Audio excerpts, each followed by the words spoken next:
Hello and welcome to the second interview of our series of interviews with the artist of DaaArt, in line with the exhibition series that we have on at the moment, the House Visit series. Today we have with us Iris Garagnoux, pronunciation was perfect, who's gonna talk to us about her practice and with reference of her works that we have currently on at the exhibition.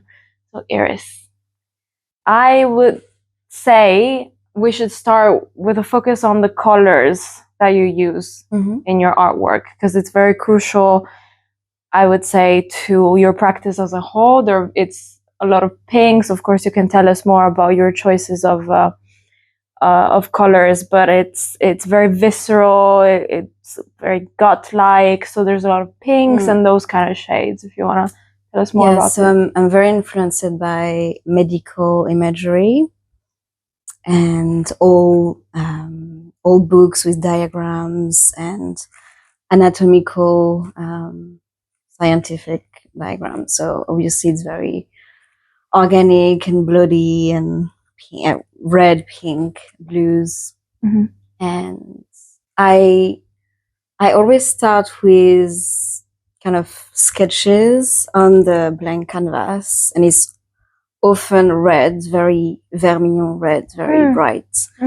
And then I'm adding layers and layers. Sometimes you can't really see the red, you can reimagine, but I'm often layering white to have these kind of pinks and using a lot of fluorescent, so artificial pigments. But you know, when you put a specific light under a microscope, you can see everything different, and it's very fluorescent. Almost synthetical colors. That's interesting that you say that with the images about being like very bloody and like almost it would, when people see those images, the first reaction would be a bit almost grossed out, or that would be the first reaction. Whereas with your paintings, that's obviously not the reaction. They're quite delicate, quite ethereal as well. So it's nice to see this transition between something very graphic that not a lot of people would be comfortable looking at for too much, like depending on your interest, of course. But and then obviously seeing a work of art. I'm really trying in this series to show the powerfulness of woman body. Well, you mentioned about the layers of certain things that you can see under a microscope, and also layers is very important in your practice. Like when you see your works, especially in Purpose, I think it can also be seen through the video. There's the paint, but you use a lot of transparent layers and also canvas, like built in the works. So that's also crucial, isn't it? It's very important for me, the layering, because I'm constructing a body, and I always try to find this balance and with masses and colors. And for me, I don't consider my paintings as paintings or my sculptures as sculptures. I consider everything the same as bodies that can live by itself. And yes, I don't have sketchbooks or anything. So I'm really like, the first thing I do is sketching in the air with my brushes. So without paint on it. And then, so I'm trying to understand the space of the canvas or the fabric I have. And then I'm starting like that. So, and it's like also a gestation for me when I'm constructing the layers. And then the very last one is like the delivery. It's so it's basically like your body. It's my own deliveries. It's your own delivery. Well, it's like your babies, basically the artwork. I'm putting all my, and also I'm painting always on the floor. So for me, it's very important to put all the weight of my body on the piece. And circulate around like a kind of choreography. Very gestural, very intuitive. Yes, it's sort of very. like I'm you really remember. using my body as a tool to paint, and brushes or hammer, or like when I constructing something, it's more extension of my body. And is it the same process between a larger piece and a smaller piece that you would think maybe a smaller piece you'd say like it's a bit more precise? Maybe it's very different. Yes, I quite like both, but I think I found my favorite size now. So it's more my size. It's better when it's not higher than me. Yeah. And wider than my two arms, like this. Okay. Because after it become very, very sportive. Yeah. Like, yeah, I did like one, like 2 meter high, and I don't know, 170, and it was a bit too much. Yeah. And you can see the forms and colors are, it's a bit more laborious. Okay. So it's quite interesting in a way as well to see the body effort I put on it, but yeah, I think I prefer to be a bit more in control of the material. Well, I guess it sounds not natural to me if it's a reflection of your body that it wouldn't be like bigger than you. Exactly, yeah. So it's like, I wish I could.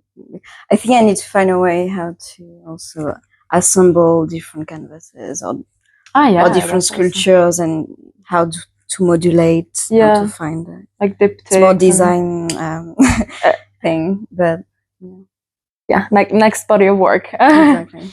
Can you tell us a bit about your influences? Because I know you're highly influenced, about your family as well. Yes, so I grew up in a very creative family, but for me it wasn't that obvious to become an artist. Just but I practiced the gymnastics in competition for years and years when I was very little, and it's, I think, the starting point of my obsession with bodies and body movement in the space. And I really loved those kind of transcendent state when the body were jumping in the air or feeling this kind of metamorphosis, internal metamorphosis, and how the body can go further and further and push the limits. And I think, and I really fall in love with painting when I met the Lebanese artist Fadi Haddad in Paris. And I used to go once every month since when I was 15. And for 4 hours in a row, I was just painting. And I just realized I just love this feeling. Being just, I don't know, mesmerized by this, the matter of paint, how to use my body, on the paper, on canvas. And I really love the way how she showed me how to paint in a non-academic way. So very movement related, very oriented, very choreographic lessons. Yeah. Lovely. Nice. But there's also a book that's passed down from generations in your family, right? So a few years ago, I discovered an amazing book, like family relic. So it belongs to my great ×5 grandmother. I think. Okay. It's a very old book. How many years ago would that be then? Like, no idea. I think the book was published in 1780, something like that. Right. And the book was for men. So the first line of the book is like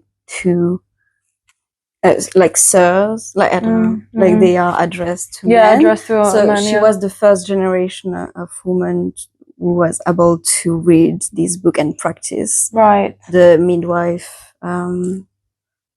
practice. So, and for me it was so incredible to find those old engravings. There are still some blood stains on some pages and like some torn pages. So it's so great to imagine her using this book. And so this particular series is inspired by the gestation of the woman body and how it's transforming over time, over the months. So I'm trying to dissecate the internal movement and yes, and I'm using this semi-transparent membrane, which I love because I'm using a lot of water in my paint, and this membrane is semi-absorbing the water. So I love using this different texture of paints. I guess it makes it easier as well to actually follow with the paintbrush. I don't really like still no, they're very movemented. Even like with these three, for example, which they can see also through video, you can very much see the layers. And obviously even the layers behind this membrane are in a sort of curve. So it's all about these curves, and it's a lot of lines as well, and things that look like membranes, as you say. There's some paintings as well, which I remember we mentioned. There are some bits that look like umbilical cords, which you mentioned taking reference from a photograph from this book, I'm assuming. The placenta, I love the placentas. And the umbilical cord all around. I think it's so beautiful. I don't know. So I'm focusing lately on the cord.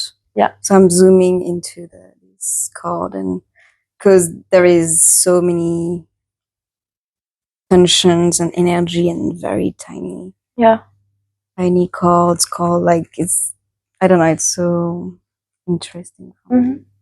Beautiful. And I guess what's coming next? Like, are you gonna carry on using this? Yes, so I'm still working on the membrane series. More like a dezoom this time on the fetus and the body, and I think I want for later like more spiritual point of view, more like leave this envelope, physical envelope of the body, and interest me to the different states of consciousness and realities, and more how physical and mental is linked as well. Okay, interesting. Right. So like, it's still part of the body, like part of the human, but you know, different levels, like the carnal and the spiritual. I'm very interested in the trance state. So how, not taking any drugs, but just like how to, because there is a new scientific advances, which is, I think it's called self-induced cognitive trance. Right. Which is basically you do it by yourself. Yeah. And you can leave trance whenever you want. Right. And the purpose of this is to heal the body and the mind with this practice. Very interesting. It must be really spiritual. Yes. Yeah. It's like a internal journey inside the body and the mind, and just trying to heal traumas or even physical disease. So I think can be very interesting to take controls on our bodies with, because trance is very ancient, is like shamanic, very, very ancient, and how to use it now in the contemporary world. So are they making experiments about this, or is it in progress? Yes. I assist to the very first congress on this practice. So it was so interesting. Where was the congress? In Paris. And they were like artists, firemen, so many different like well, you can tap into and they all tried with specific, so there is specific sounds which are not to the public now, because it can be dangerous to you know, you need to learn, be trained, and so, and they all said the same thing. It was just amazing to how they feel better in their life in general, and how they take distance of their body, and how they Yeah. So Well, I'll let's see have to how I look can into it. translate this into art. So Yeah, very. even try myself as Yeah. well. And Have you tried from with this no, music? but or- I think next year I'm gonna try. Oh, very interesting though. I'll have to look into it. It sounds like something very particular. Mhm. I didn't know about it. Great. Well, thank you for being here Thank you so much. and telling us thank about your you. practice and your inspiration and your future projects.